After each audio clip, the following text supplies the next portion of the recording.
말씀 사도행전 27장 20절에서 26절입니다. 사도행전 27장 20절에서 26절 말씀 제가 봉독하겠습니다. 여러 날 동안 해도 별도 보이지 아니하고 큰 풍랑이 그대로 있으며 구원의 영광마저 없어졌더라. 여러 사람이 오래 먹지 못하였으며 바울이 가운데 서서 말하되 여러분이여 내 말을 듣고 글에 대해서 떠나지 아니하여 이 타격과 손상을 면하였더라면 좋을 뻔하였습니다.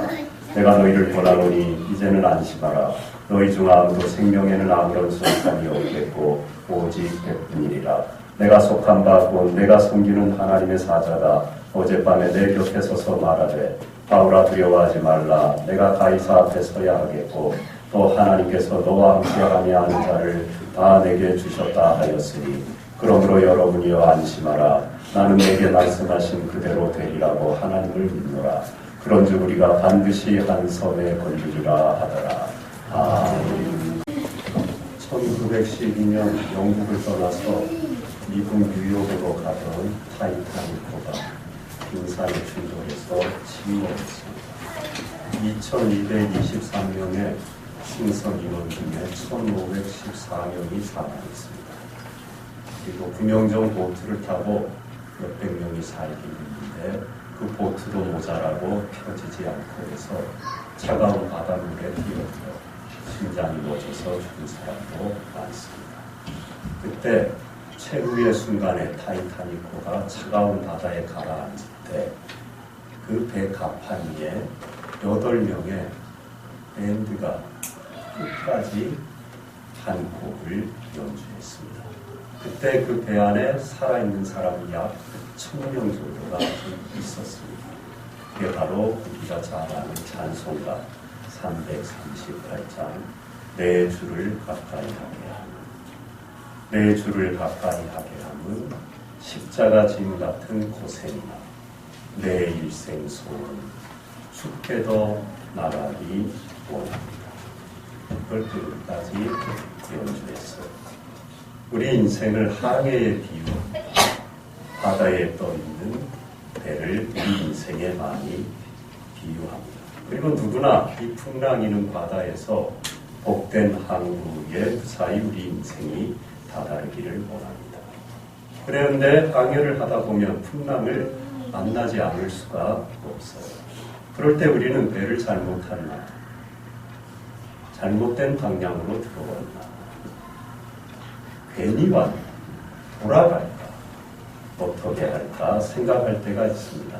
특별히 하나님을 믿노라고 하나님이 명령하신 곳을 믿음으로 출항하고 배를 타고 갈 때 우리 인생이 믿음의 바다 위에 떠 있을 때 풍랑을 만납니다. 나는 하나님의 뜻에 순종해서 믿음으로 출항했는데 내 인생의 배를 저어가는데 왜 내 인생에 이런 파도가 성난 광풍이 몰아치지 하고 회의가 될 때가 있습니다. 하나님이 나를 버리셨는가? 나에게 떠나라고 하신 하나님은 도대체 지금 어디에 계신가? 오늘 본문의 바울이 탄 데가 바로 이 풍랑을 만났습니다. 그럼 그가 로마로 가서 복음을 전하려고 마지막 전도 여행을 로마로 가려고 가기 전에 예루살렘에 들어가게 됩니다. 그리고 거기에서 죄수가 되어서 죄수의 신분으로 지금 로마로 가는 겁니다.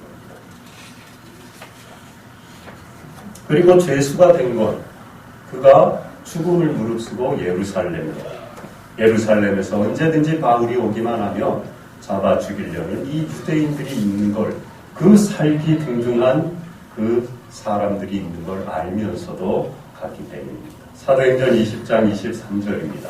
오직 성령이 각 성에서 내게 증언하여 결박과 환난이 나를 기다린다 하시나 내가 달려갈 길과 주 예수께 받은 사명 곧 하나님의 은혜의 복음을 증언하는 일을 마치려 하면 나의 생명조차 조금 더 귀한 것으로 여기지 아니하노라. 결박과 환난이 나를 기다린다 하시나 알았어.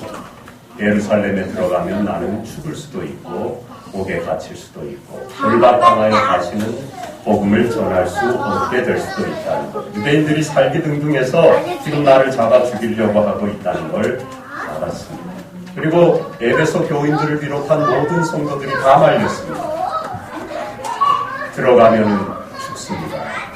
다른 데 전도하고 선교할 때가 너무나 많은데 왜 꼭 예루살렘을 가셔야 합니까? 왜 꼭 거길 가야만 합니까?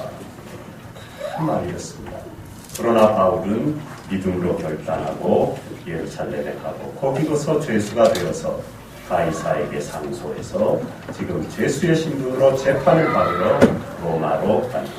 믿음은 그리스도의 십자가에 참여하는 겁니다. 말로만 날 위하여 죽으신 예수님 감사합니다. 부활을 믿습니다. 천국을 믿습니다.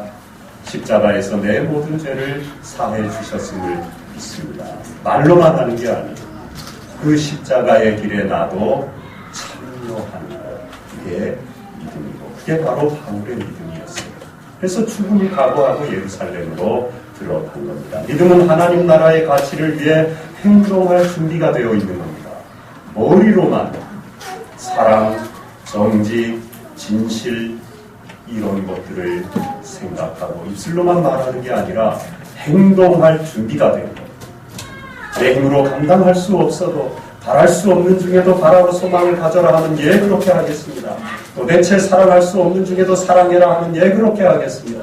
도대체 온신 봉사할 수 없는 상황인데도 해라 하면 예 그렇게 하겠습니다 하고 하나님의 나라 가치를 그대로 받아들이고 행동할 준비가 된 것. 이게 믿음이에요. 사도 바울의 믿음이 그런 믿음이었다. 베를린 장벽이 무너졌잖아요. 벌써 한참 됐죠. 지금은 독일이 통일돼 있잖아요.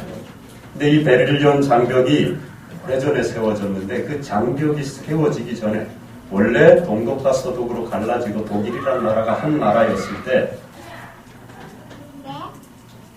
270만 명의 동독인들이 자유를 찾아서 서쪽으로 이동했습니다. 1954년 수많은 인파가 자유를 찾아서 서쪽으로 서독으로 이동하는 가운데 반대인 동쪽으로 가고 있는 한 가족이 있었어요.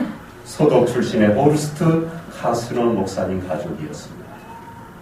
목회자들마저도 다 교회가 무너지고 핍박하고 잡아 죽이고 하니까는 피해서 서독으로 다 오고 있어서 동독에는 교회도 없고 목회자도 없고 수많은 영혼들이 방치되어 절망 가운데 살아가고 있다는 소식을 들은 겁니다.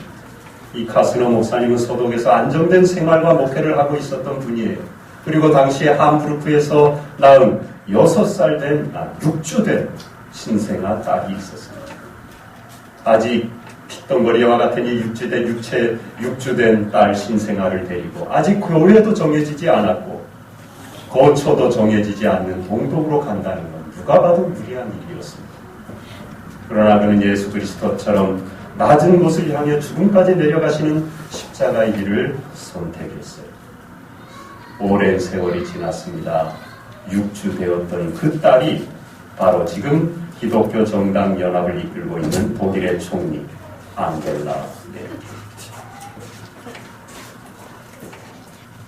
다 버리고 믿음으로 하나님이 바라는 성령의 감동에 예 아멘으로 순종하고 받아갑니다. 귀한 믿음이죠. 우리는 은혜를 흔히 한쪽 발은 교회에 걸쳐놓고 다른 발은 세상에 걸쳐도 되는 걸로 그렇게 살아도 되는 걸로 하나님이 허락하셨다고 하나님이 마음이 넓고 바다같이 관용이 넓으신 분이라고 오해하고 신앙생활할 때가 있어요. 은혜는 그런 게 아닙니다. 하나님을 경외하고 하나님의 앞에 두려워 떨고 작은 명령에도 순종하는 것 그게 진정한 은혜예요. 믿음은 우리에게 결단을 요청하는 거예요. 하나님의 은혜라는 명목으로 모든 걸 다 허용하시고 그래 괜찮다 연약하니까 아직 믿음이 부족하니까 그렇게만 하는 게 아니라는 말입니다. 십자가의 길을 가라고 끊임없이 우리에게 도전합니다. 사도 바울은 이 믿음으로 환란이 있을 걸 알면서도 예루살렘으로 간 거예요. 죄수가 되어 로마로 가는 배를 탄 겁니다. 주님 가신 십자가의 길을 택한 거예요. 이게 믿음이에요. 여러분도 이 믿음을 가지고 인생 항해를 출발하실 수 있기를 바랍니다. 목숨을 걸고 선택한 전도 여행이잖아요. 하나님이 지켜주시리라 기대 만발이었을 겁니다. 내가 목숨까지 내놓고 다른 데 갈 수도 있는데 평안하게 복음 전할 때도 많은데 나를 잡아 죽이려고 살기등등한 유대인들이 기다리고 있는 예루살렘으로 가서 예수까지 되었는데 배를 타고 로마로 가는데 이것도 하나님이 원하는 뜻, 명령하신 뜻인데 도와주시겠지. 순풍에 돛단 듯 로마까지 가겠지. 누구나 그렇게 기대했을 겁니다. 그런데 상상도 못한 풍랑을 만난 겁니다. 설마 나이들로 떠나는 이 마지막 전도의 길은 순풍에 돈다듯 갈 수 있겠지. 이제까지 당한 그 수많은 고난도 모자라서 하나님이 또 나를 괴롭게 하진 않겠지. 죄수의 몸이 되어 목숨을 걸고 가는데 하나님이 순항을 보장해 주시고 바람을 보내셔서 배가 빨리 가게 해 주시겠지. 생각했을 겁니다. 그런데 웬걸요? 죽음의 목전까지 다다르는 큰 광풍을 만납니다. 복음 전하러 가는 그 길에도 풍랑이 있다는 겁니다. 우리 인생의 믿음으로 가는 여정에도 바람이 있다는 겁니다. 하나님이 내게 주신 사명을 감당하기 위해서 남들이 안 가는 고난의 길로 가도 거기에도 장애물이 있더라는 거예요. 내가 하나님을 위하여 살겠다고 복음을 위하여 희생하겠다고 남들이 안 가는 길 가겠다고 하나님이 팍팍 밀어주시겠지. 이제는 아무 염려 없이 다 도와주시겠지. 천만에 더 어려움이 의의 길, 선한 길, 인류를 구원하기 위한 예수님의 길도요, 십자가의 고난의 길이었습니다. 인류의 죄짐을 다 짊어지셨어요. 뺨을 맞으셨어요. 옷을 제비 뽑아 나눴어요. 침 뱉고 조롱했습니다. 너가 하나님의 아들이어던 십자가에서 뛰어내려봐라. 웃기고 있네. 하나님의 아들 그는 사기꾼 아니냐. 거룩하신 하나님의 아들 예수님이 하찮은 인간들에게 침뱉음을 당하고 조롱까지 당하고 십자가의 길을 가셨어요. 여러분, 우리가 아무리 믿음으로 의의 길, 선한 길, 생명의 길, 희생의 길을 간다고 해도 이젠 하나님이 다 알아 해주시겠지. 거기에 여전히 어려움이 있다는 거예요. 여러분이 가는 믿음의 길에 고난이 왜 없겠습니까? 하나님의 뜻대로 살려고 하는데 어려움이 있으시죠. 없다고 하면 거짓말.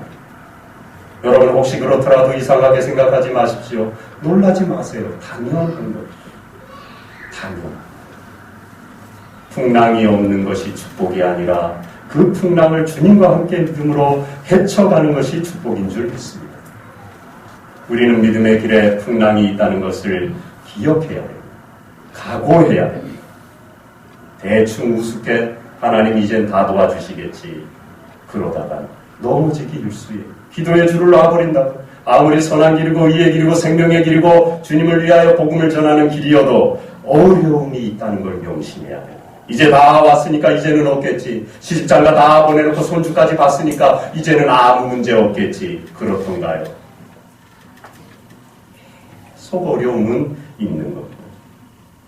이제는 아무 어려움 없겠지 하는 그 순간에 큰 태산이 내 앞을 막아설 수 있는 겁니다. 그러므로 우리는 끝까지 깨어 기도해야 되는 겁니다.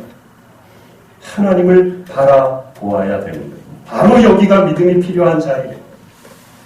야, 내가 이 정도 헌신하고 이 정도 믿음으로 결단하고 희생하고 저 먼 나라의 땅끝, 그때의 땅끝이라고 하는 로마까지 죄수의 몸으로 복음 전하러 가는데 이젠 문제 없겠지, 이젠 어려움 없겠지, 하나님이 팍팍 밀어주시겠지 했는데 어려움을 당한 바로 그 자리가 믿음이 필요한 자리. 거기에서 우리의 믿음의 카드를 꺼내 들어야 되는 겁니다. 하나님의 영광을 위해 어렵게 선택한 길에 왜 어려움이 있나요? 하나님 이럴 수가 있나요? 도대체 어떻게 된 건가요? 내가 잘못된 길을 들었었나요? 하나님의 명령을 잘못 들었나요? 혹시 내 허영심으로 내 영광을 위해서 희생하는 척한 건 아닌가요? 회의가 될 때가 있죠. 그때 우리는 믿음을 붙들어야 합니다. 하나님을 끝까지 신뢰할 자리가 바로 거긴 겁니다. 하나님이 나타나셔서 오늘 사도 바울에게 말씀합니다. 두려워하지 말라. 하나님이 함께 하신다는 거예요. 잘못된 길 들어선 게 아니라는 거예요. 제가 전에 있던 교회에서 이제 교회가 조금 규모가 있으니까 해외 선교를 하잖아요. 선교사도 파송하고 교회도 세워주고, 그런데 또 그런 교회들, 어려운 중국, 베트남, 탄자니아 이런 교회들을 방문해서 여름에 청년들과 성도들이 임의용 봉사도 하고 의료 봉사도 하고 한다고. 저도 탄자니아 가서 의사 두 분하고 장로님하고 교인 청년 몇 명하고 제가 이제 지도 목사로 같이 따라가는데 손이 모자라니까 의사가 이제 그분들의 풍토병이나 모든 것에 다 병에 해당되는 약이 있더라고요. 그걸 이렇게 준비해가고 꽤 많이 준비했어요. 그래서 이제 그걸 주면 무슨 병이든지 다 그 해당이 돼요, 대체적으로. 그래서 근데 제가 약국 차려도 되겠다. 그거를 2, 3일 했더니요, 약이 다 똑같은 거예요. 안 보고도 손이 가요. 손이 가요, 손이 가. 딱딱딱 해갖고 5알 딱 넣고 포장해서 딱 주면 되는 거예요. 간단하더라고요. 그래서 그 가르쳐준 대로 약도 지어봤어요. 근데 한 번은 연길 위에 영변 있는데 훈춘 북한과 접한 중국 땅인데 가장 북쪽이죠. 거기에 선교 여행을 갔고 거기 이제 가난하고 어려운 조선족 교회도 있고 중국 현지 교회, 삼자 교회도 있고 방문해서 도와주고 말씀도 전하고 또 봉사도 하고 헌금도 하고 그러고 다녔어요. 여러 교회 한 10교회를 간 것 같아요. 어딘지 정확히 기억 안 나는데 하여튼 훈춘과 단동 사이에 어디 내려오다가 한 곳에 들렸는데 한 시골 마을이에요. 근데 조그만 시내가 있더라고요. 바로 북한과 국경이 접한 거예요. 그래서 거기를 그 가이드가 안내를 하더라고요. 한번 북한과 접한 이 국경을 가보자. 우리 조금 또 언제 가겠어? 또 가보자. 얼마 멀지 않으니까 갔더니 조그만 시내가 하나 흐르고 그 너머 땅이 다 북한인데 철조망이 쳐져 있는데 얼마 그렇게 멀지 않아서 작은 초소가 하나 있더라고요. 북한. 그리고 그 북한 병사가 총을 메고요. 왔다 갔다 하더라고요. 근데 일행 중에 용감한 한 분이 용기를 낸 거예요. 장난을 친 겁니다. 이거라우 동무들! 그 북한 병사애가 왔다 갔다 하는 걸 보고 소리를 쳤는데 들린 거예요. 오니까 안 들릴 줄 알고 자기 딴에는 반갑다고 똥지들 하고 이제 북한 동포니까 북한말로 한 거예요. 근데 세상에 이쪽을 쳐다보는 겁니다. 총을 메고. 걸음아 날 살려라 뒤로 돌아서 다 도망쳤어요. 혹시 쏠까? 자초한 두려움이죠. 작은 선교여행 별것 아닌 며칠 방문하고 조금 도와주는 이 선교 여행에도 자초하긴 했지만 두려움이 있더라는 겁니다. 그리고 보신탕을 끓여주는데 못 먹겠더라고요. 우리나라 보신탕은 여기 애완견 키우는 분은 이해하고 들으세요. 주니까 그냥 먹는 거예요. 안 좋아하겠죠. 근데 주면 먹죠. 근데 거도 보신탕이 있더라고요. 중국에. 그런데 못 먹겠더라고요. 비려가지고. 우리나라 보신탕이 훨씬 맛있어요. 하여튼 중국 가갖고 보신탕 먹지 마세요.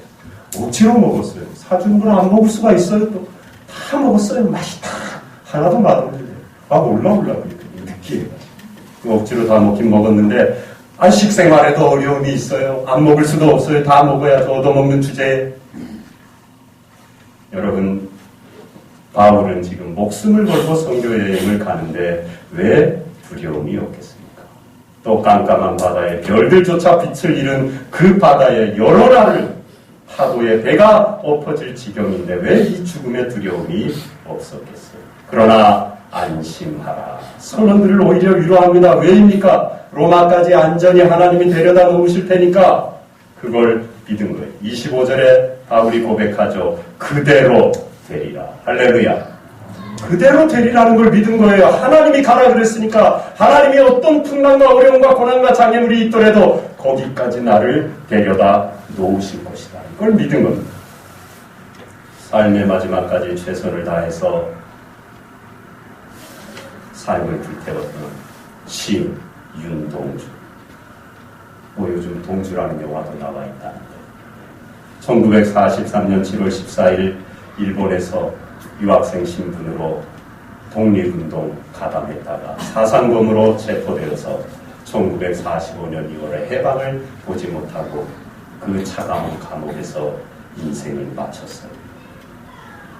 그를 존경하고 그의 인생을 연구하는 많은 사람들이 어떻게 그 2년 동안의 감옥생활, 그 모진 고문과 멸시와 조롱을 감당하며 보냈는지 추적을 했습니다. 일본 규슈의 후쿠오카 형무소에 남아있는 기록을 찾아내게 되었어요.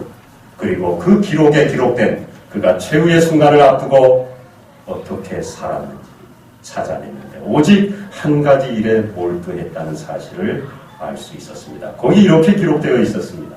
윤동주는 고향 집에 편지해서 차입한 신약 성서를 옥중에서 읽고 있다. 그는 날마다 그 책에 빠져 있다. 그 모진 고문을 당하고 차가운 감옥 바닥에서 바로 앞에 죽음을 앞두고 이 젊은 시인 윤동주는 성경을 읽고 하나님의 말씀을 붙들었다. 형무소에서 그의 동태를 감시하고 있었던 사람들이 저걸 하나님의 말씀을 붙들고 인생의 최후를 마무리하고 있었던 아마 그 말씀이 그가 그렇게 두려워했던 모든 것들을 이기게 했을 거예요. 그토록 사랑했던 민족의 해방을 보지 못하고 죽는 그 젊은 피가 얼마나 안타까웠겠습니까? 육체의 고통도 고통이지만 그렇게 바라고 소망했던 민족의 독립을 보지 못하고 눈을 감아야 돼. 그 아픔이 얼마나 컸겠는가. 윤동주는 하나님의 말씀 속에서 그 모든 두려움과 아픔을 이깁니다. 오늘 사도 바울도 약속의 말씀을 붙들고 두려움을 이기고 있는 겁니다. 시편 139편 8절 10절입니다. 내가 하늘에 올라갈지라도 거기 계시며 수월에 내 자리를 펼지라도 거기 계시니이다. 내가 새벽 날개를 치며 바다 끝에 가서 거주할지라도 거기서도 주의 손이 나를 인도하시며 주의 오른손이 나를 붙드시리이다. 하나님의 말씀. 두려워하지 말라는 겁니다. 안심하라는 겁니다. 바다 끝에 가서 너가 벌벌 떨고 풍랑 가운데 죽음 가운데 어둠 가운데 절망 가운데 내려갈지라도 내가 거기도 함께하고 너를 붙들어 주겠다. 하나님의 말씀인 겁니다. 오늘 사도 바울이 안심하라. 그대로 되리라. 내가 너를 로마까지 가서 복음을 전하게 하리라. 이 하나님의 말씀을 붙든 거예요. 믿은 겁니다. 하나님이 한 번 시작하신 일을 절대로 포기함이 없으셔요. 변개함이 없으셔요. 이걸 믿는 게 믿음인 겁니다. 우리가 믿음 생활 시작을 힘차게 합니다. 예수님 믿어요. 우리의 죄를 다 십자가에 못 박고 부활하심으로 사망권세 깨뜨린 거 믿어요. 천국이 있음을 믿고 여러분 오늘도 등산 갈 수도 있고 집에서 늦게까지 잘 수도 있는데 그 편한 자리 다 박차고 하나님 앞에 나오는 이 믿음의 배를 타고 여기 오신 거 아닙니까? 그런데 그 믿음은 우리가 다 가지고 있고 힘차게 출발하는데 출발해서 가다가 어려움이 생기면 이게 뭐지? 하나님이 천국길 가라고 나를 구원하고 택하고 부르고 주사랑교회 성도가 되게 하고 신앙생활하게 하시고 봉사하게 하시고 이 믿음의 배를 타고 결단하고 세상줄 끊어버리고 믿음으로 살게 하셨는데 왜 어려움이 자꾸 생기지? 하나님이 정말 계신 건가? 하나님이 정말 나와 함께 하십니까? 하나님이 나를 떠나라고 하신 게 맞는가? 회의에 빠질 때가 있습니다. 낙심할 때가 있습니다. 그때 우리가 붙들어야 될 게 바로 23절 말씀입니다. 내가 속한 바, 곧 내가 섬기는 하나님의 사자다. 내가 속한 바, 내가 하나님께 속해 있다는 거예요. 하나님이 나와 함께 하신다는 겁니다. 떠나라고 말씀하신 하나님, 내가 반드시 거기에 가도록 그대로 되도록 인도하시겠다는 하나님께 내가 속해 있다는 거예요. 하나님이 나를 붙들고 계시다는 겁니다. 나를 안고 계시다는 거예요. 함께 하고 계시다는 거예요. 요한복음 1장 4장 18절 잘 아는 말씀입니다. 사랑 안에 두려움이 없고 온전한 사랑이 두려움을 내쫓나니 두려움에는 형벌이 있습니다. 두려워하는 자는 사랑 안에서 온전히 이루지 못하였습니다. 내가 속한 바 하나님의 그 사랑 안에 있기만 하면 두려움을 다 물리칠 수 있다. 불신앙을 이길 수 있다.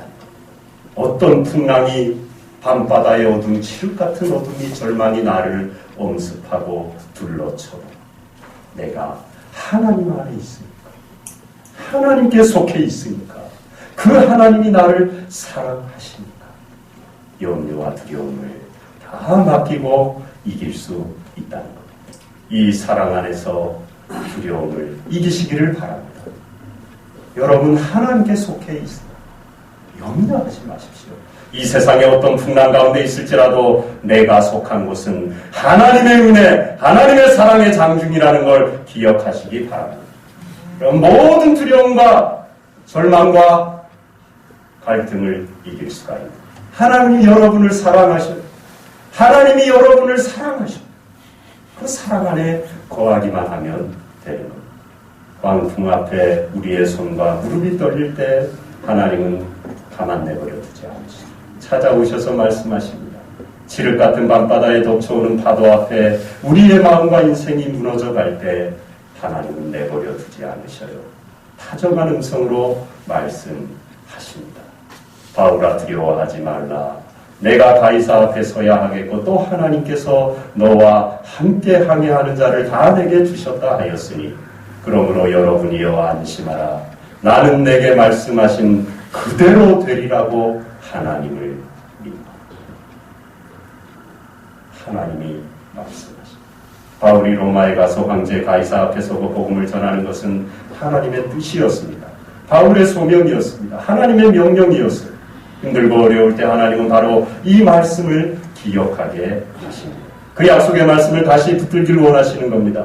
바울은 이 말씀을 붙들었어요. 뜻하지 않은 광풍을 만났을 때 여러분에게 주신 약속의 말씀이 있어요. 그걸 붙드세요. 그 말씀을 믿으세요. 그걸 기억하세요. 그 말씀이 여러분을 단련하고 그 말씀이 여러분을 복된 항구에 다다르게 할 줄로 믿습니다. 하나님의 말씀에 닻을 내리시기 바랍니다. 성령의 바람에 돛을 맡기시기 바랍니다. 하나님께 맡기고 기도하십시오. 어떤 광풍이 나를 둘러차고 어떤 절망의 세력이 나를 해하려 할지라도 나는 하나님께 속해 있다는 걸, 하나님이 성령의 불의 안검으로 나를 지금 지키고 있고 반드시 복된 소원의 항구에 나를 다다르게 하시고 인도하실 것이라는 걸 믿으시기 바랍니다. 천국 가는 길, 믿음의 길, 십자가의 길, 하나님의 길을 전하는 여러분의 사명의 길에 배 타고 떠난 이 믿음의 바다에 하나님이 함께 하셔서 항해하시고 반드시 복된 항구에 다다르고 여러분 한 분 한 분 승리하게 하실 줄로 믿고 축복합니다. 기도하겠습니다. 하나님 아버지, 바울이 이 여정을 출발한 것 자기 뜻도 아니었고 하나님의 명령 순종해서 죽을지도 모르지만 예루살렘에 가서 재판받고 죄인의 신분이 되어서 로마로 복음 전하러 가는 길이었습니다. 누가 생각해도 이건 하나님이 주신 길이요, 하나님이 명령하신 길이요, 사람으로서는 갈 수 없는 길이니까 하나님이 도와주시겠지, 어려움은 없겠지, 순풍에 돋단 듯 로마에 도착해서 세계에 복음 전하게 하시겠지, 그렇게 기대했지만 뜻하지 않게 풍랑을 만나 로마를 가기는커녕 바다에 차가운 시체로 가라앉아 아무에게도 복음 전하지 못하는 절망 속에 떨어질 지경이 되었습니다. 우리도 하나님을 믿고 구원의 은혜가 감사해서 주님 앞에 나와 예배하고 직분도 받고 봉사하고 헌신하고 전도도 하고 이 세상 가운데 가족과 친지들과 이웃 가운데 하나님의 은혜와 복음을 전하는 사명 감당하려고 오늘 주일에도 다 뿌리치고 주님 앞에 나와왔는데 웬걸 신앙생활하다 보면 어려움이 있을 때가 얼마나 많은지요. 그때 우리는 왜 이런 일이 있지? 하나님이 하라 해놓고 내가 순종한 죄밖에 없는데 왜 밀어주시지 않지? 왜 나를 방해하는 세력이 이렇게 많지? 할 때가 얼마나 많은지 알 수 없습니다. 그때 이 사도 바울의 믿음을 기억하고 내가 여전히 하나님께 속해 있고 풍랑은 나를 털어 가나 건드리지 못하고 반드시 로마까지 나를 데려다 놓고 내 인생을 향한 하나님의 뜻을 이루어 영광 받으시는 줄로 믿고 풍랑을 헤쳐가고 그 풍랑 가운데 하나님의 사랑과 약속의 말씀 붙들고 승리하는 모든 성도들 되게 하여 주시옵소서. 복된 소원의 항구에 달아나서 할렐루야 하나님께 영광 찬송하는 주사랑교회 모든 성도들 되게 하여 주시옵소서. 예수님 이름으로 기도하옵나이다. 아멘.